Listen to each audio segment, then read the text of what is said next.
ang ilang mga eksperto. Ito ay matapos umanong abandonahin ng tatlong carrier strike group ng Amerika ang Indo-Pacific region. Ayun, nabahag na nga ba ang mga buntot ng kano para abandonahin ang Indo-Pacific, which is sakop nito ang Pilipinas, na ngayon ay nasa mainit na sitwasyon dahil sa China.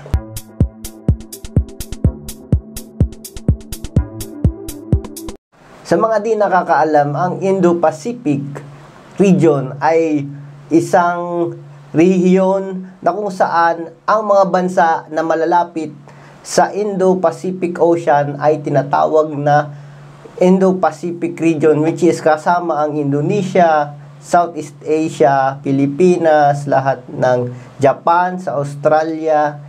Yan ang tinatawag na Indo-Pacific region. Kaya, kumbaga, inabandon na ito ng US. Bakit nga ba?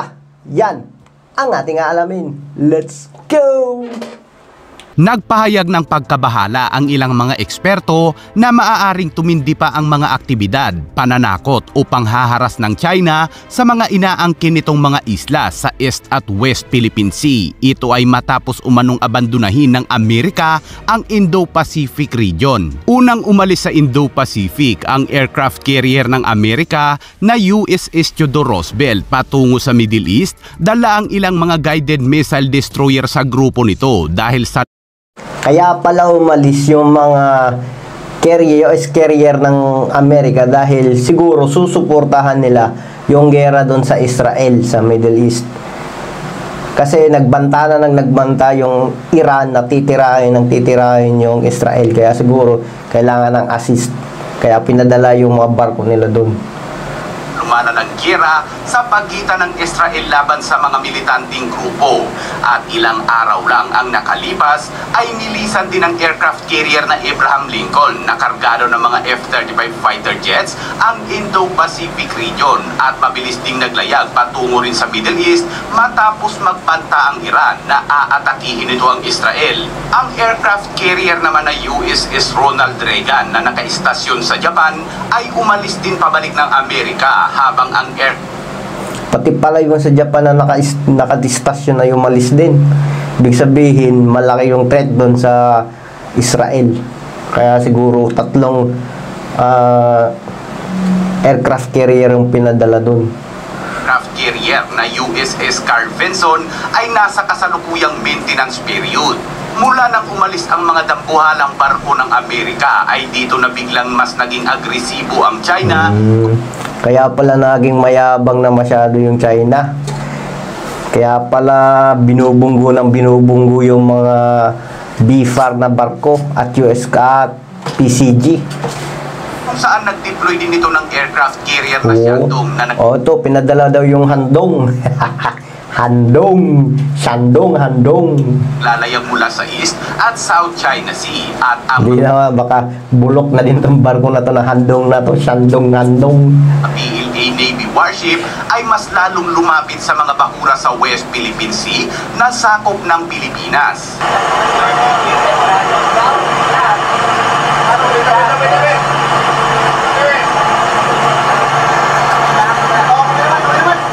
Sa buwan ng August ay naging sunod-sunod na ang mga insidente sa West Philippine Sea. Isa na dito ang pagpapaputok ng China ng flares sa isang eroplano ng Philippine Navy.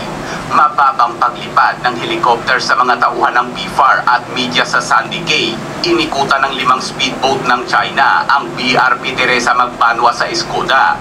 Nagpaputok ang China ng flares sa eroplano ng BFAR sa Subi Reef. Pagbangga ng mga barko ng China sa 2 barko ng Philippine Coast Guard, pagbangga at pag-water cannon ng China sa isang barko ng BFAR, at pagharang ng China sa resupply mission ng Philippine Coast Guard sa... Ayun, halata naman na naging agresibo na sila simula nung umalis yung tatlong aircraft carrier ng US. Mas yumabang yung mga chikwa. BRP Teresa Magbanwa Ang kawalan ng aircraft carrier mula sa US-7 Fleet na nangangasiwa sa mga operasyon sa Indo-Pacific region ay nakakuha ng atensyon sa mga nagmamasid militar na may ilang nagpahayag ng pag-aalala at pagkabigla dahil ang mga aircraft carrier ay may mahalagang papel sa patakarang panlabas at projection ng kapangyarihan ng Estados Unidos. Ikinalungkot ng mga tagamasid ng militar ang kawalan ng aircraft carrier mula sa rehiyon sa panahon ng pagtaas ng tensyon sa pagitan ng China. Ito kasing presensya ng US parang pangbalanse siya sa mundo. Kumbaga, pagka may umaabuso, pumupunta sila doon para gawing balanse yung power. Gaya ng China dito sa West Philippine Sea, masyado silang makapangyarihan kaya gusto nila sakupin siya itong West Philippine Sea. Kaya nagpadala din dito yung US para maging stable, para may kumontra, kumbaga may kumontra doon sa power ng China at Pilipinas at pinahusay na aktibidad ng militar ng puwersang Chino sa West Philippine Sea. Kapansin-pansin din na pinaigting ng China ang mga aktibidad ng hukbong dagat nito sa mga pinagtatalunang teritoryo kung saan hirap nang makapag-resupply ang Philippine Coast Guard sa BRP Teresa Magbanwa na ngayon ay kritikal na ang supply. Ang kakulangan ng mga aircraft carrier na pinakamakapangyarihang kasangkapan para sa presensya ng militar sa malalayong karagatan sa Indo-Pacific ay kasabay ng pagtaas ng mga aksyong militar ng China. Ngunit sa huli ay inanunsyo ng Amerika na hindi nito pababayaan ang Pilipinas at naantala lamang umano ang pag-deploy ng puwersa nito sa rehiyon kung saan ipapadala ng Amerika ang Nimitz-class USS George Washington. Ayun, meron naman pala ipapadalang kapalit, kaso isa nga lang. Pero syempre, mas urgent yun sa Israel kasi talagang doon bakbakan na dito sa Pilipinas. Parang nasa hindi pa naman talaga nagsisimula yung gera, kumbaga presensya pa lang, kaya siguro isa lang. Isa ring nuclear-powered aircraft carrier. Nagkaroon lamang umano ng pagkaantala dahil sa paglilipat ng mga tauhan nito at mga fighter jets na dadalhin sa rehiyon. Samantala, ayon naman kay Defense Secretary Gilberto Teodoro, ay kinakailangang gumawa ng paraan ang Pilipinas para maharang ang armadong pag-atake ng China sa West Philippine Sea. Let us deter an armed attack. That is the more important thing, and that is what I'm focused on doing. Everybody is too focused on armed attack. Let's make ourselves strong enough so that that does not happen. Sinabi ito ni Teodoro matapos habulin ng 8 barko ng China ang barko ng Bureau of Fisheries and Aquatic Resources noong linggo malapit sa Escudasol at 5 beses na binangga, ginamitan ng water cannon at tinangkang sirain ang navigational equipment. Abusado talaga itong mga checkpoint na to. Ang barko ng Pilipinas.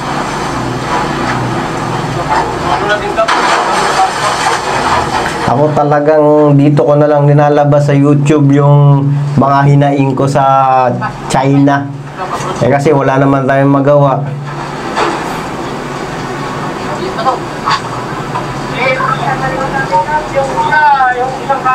Oh, tignan nyo, hinahabol yung BFAR. Sarili nating teritoryo, tapos doon pa tayo binubuli. Sinabi rin ni Teodoro na panahon na para palawakin ang pagkakaintindi sa Mutual Defense Treaty ng Amerika at Pilipinas at huwag nang hintayin may umatake sa mga barko ng Pilipinas bago ma-invoke ang Mutual Defense Treaty. It gets fixated on that.